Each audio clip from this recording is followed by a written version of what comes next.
These license plate protectors were sent to me as a gift, and in this video, I'm unboxing them and showing what they look like held up against one of our license plates. Inside the box, you get 2 license plate covers along with the mounting hardware and screw caps needed for installation. As I'm taking everything out, I show each piece up close so you can get a better look at the design and clarity of the covers. One thing I noticed right away is that they're made from a sturdy ABS material that feels durable while still being lightweight, and the clear gray finish is also transparent enough that you can easily see the license plate through it.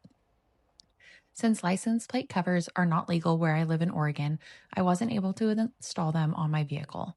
Instead, I hold up one of the covers against our license plate so you can see how it would look once installed and get a better idea of the fit and appearance. If you're considering a product like this, I definitely recommend checking your local laws to make sure license plate covers are permitted where you live before installing them. Overall, these appear to be very well made.